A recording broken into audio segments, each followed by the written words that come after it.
नमस्कार स्टूडेंट्स और सभी गार्जियंस को मेरा प्रणाम।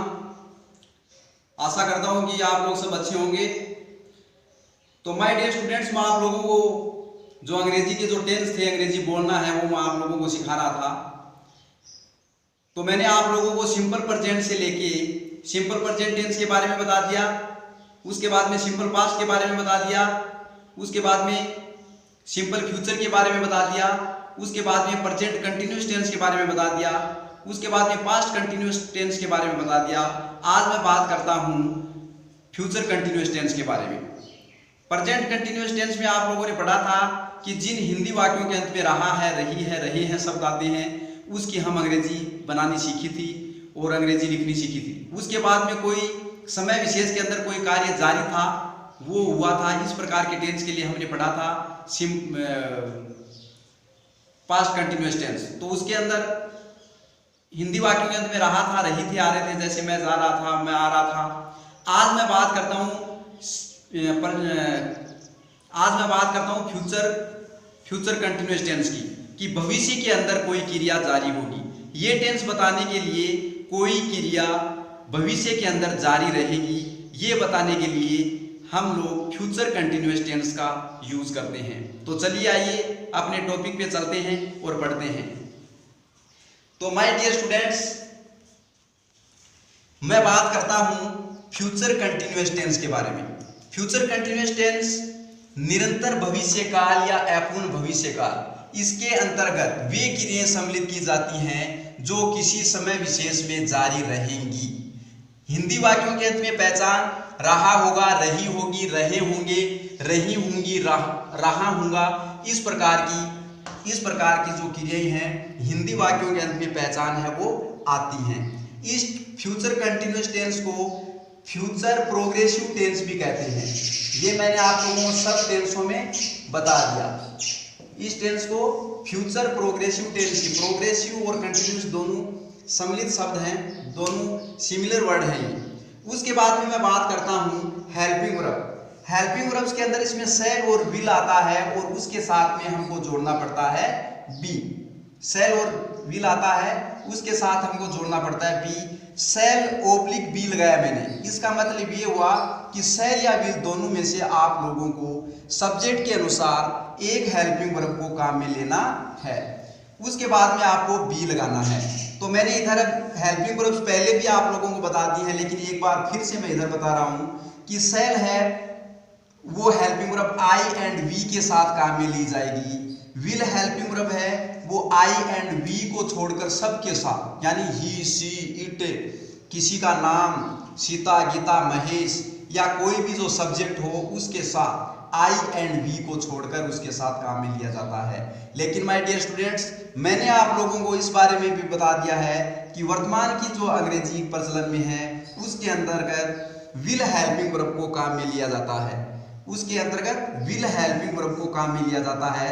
तो आप जब अंग्रेजी बोलते हैं तो आप सेल की जगह विल का भी यूज कर सकते हैं, आपकी अंग्रेजी गलत नहीं होगी।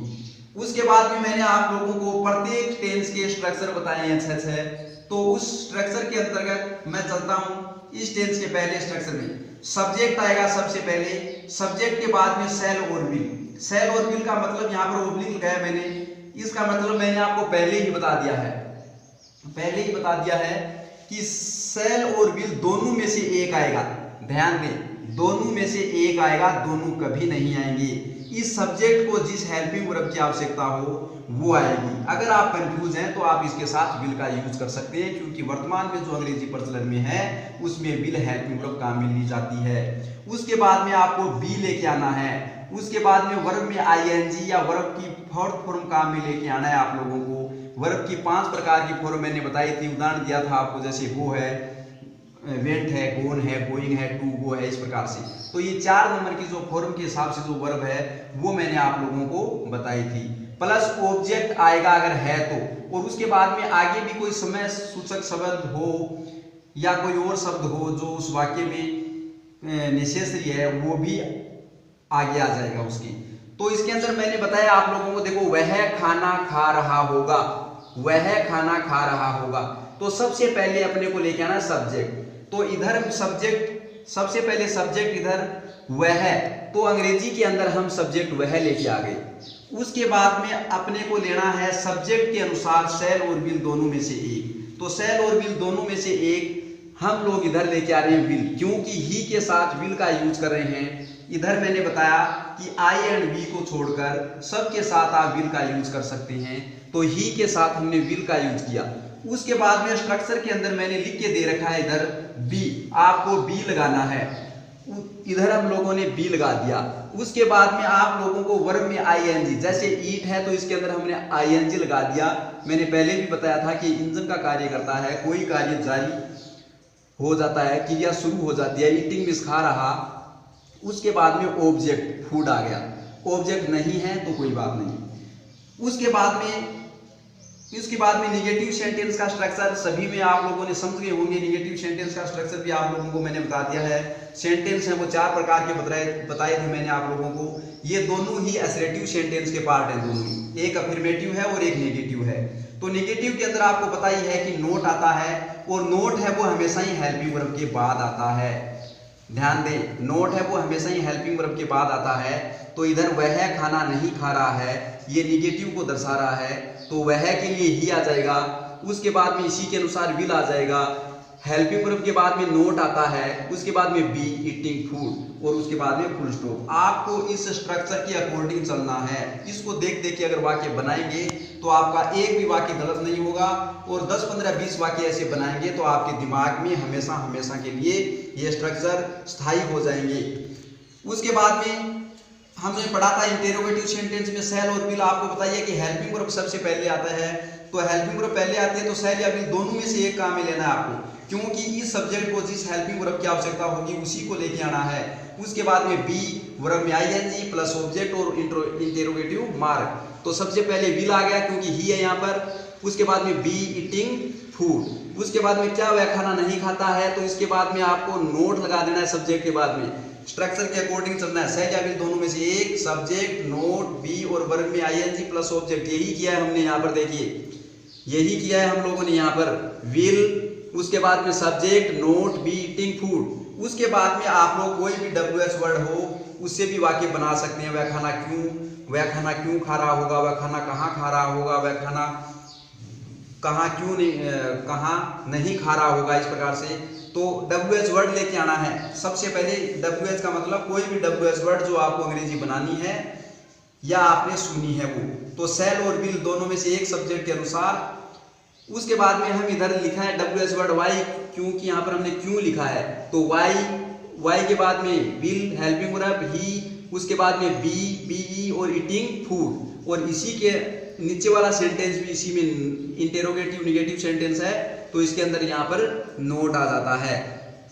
तो माय डियर स्टूडेंट्स, मैं आप लोगों को यहाँ पर बहुत सारे वाक्य और बता रहा हूँ। इस हिसाब से आप लोग भी अंग्रेजी बना सकते हैं, आप लोग भी अंग्रेजी सीख सकते हैं, आप लोग भी अंग्रेजी लिख सकते हैं। जैसे हम पढ़ रहे होंगे तो सबसे पहले यहाँ पर मैं हम को भी सब्जेक्ट लेके आया हूँ। तो मैंने आपको इधर बताया था कि आई और बी के साथ सेल आता है। अगर आप लोग विल भी काम में लेते हैं तो वो भी गलत नहीं है, क्योंकि वर्तमान की अंग्रेजी में प्रचलन में है, मैंने आपको बताया वी सेल बी। उसके बाद में देखो यहाँ पर मैंने बताया था कि बी लेके आना है, तो ही सेल बी और वर्ब में आईएनजी रीडिंग, हम पढ़ रहे होंगे। इसी प्रकार वह सो रही होगी, she will be sleeping, subject C के साथ विल आएगा, और महिला के लिए सी होगी, इसका मतलब महिला है, तो सी विल बी स्लीपिंग। मैं लिख रहा हूँगा, आई के साथ सेल आता है, आई सेल बी राइटिंग। अब आपको निगेटिव बनाना हो तो आई सेल नोट बी राइटिंग में नहीं लिख रहा हूँगा, क्या मैं लिख रहा हूँगा, तो सेल आई बी राइटिंग। इन सेंटेंस के इस स्ट्रक्चर के अकॉर्डिंग आप लोग अंग्रेजी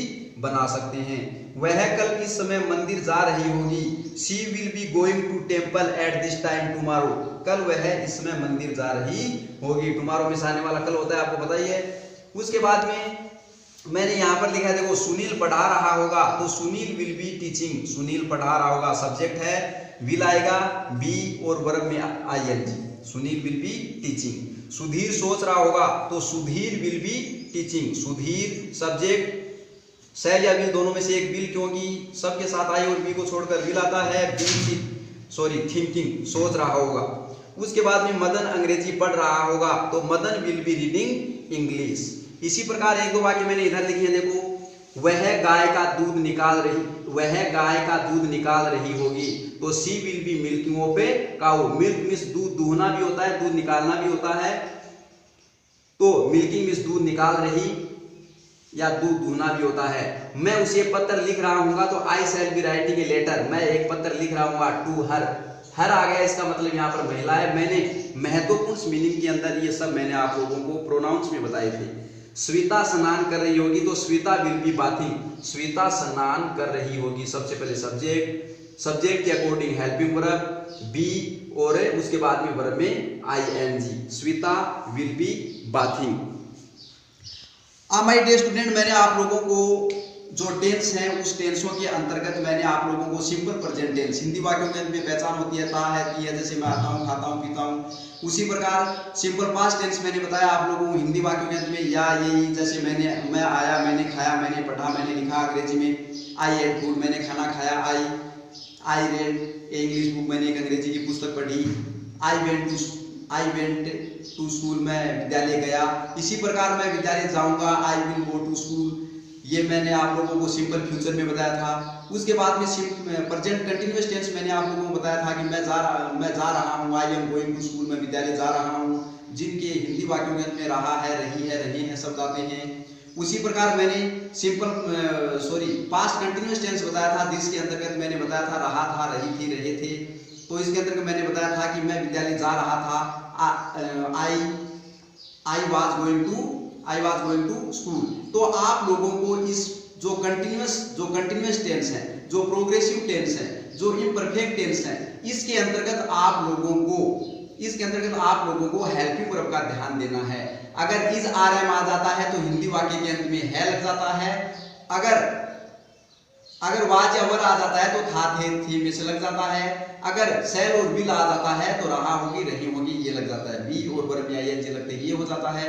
तो मैंने आप लोगों को दो टेंसों के जो सेकंड पार्ट है वो मैंने आप लोगों को बता दी हैं। उम्मीद करता हूं कि आप लोगों को मेरे द्वारा बताया गया जो ये अंग्रेजी है वो समझ में आ गई होगी। अंत में मैं आप लोगों को यही कहना चाहूँगा कि मेरे द्वारा पढ़ाया गया वीडियो आपको कैसा लगा, मेरी अंग्रेजी कैसी लगी, आप मेरे YouTube चैनल के कमेंट बॉक्स में जाकर के कमेंट देंगे।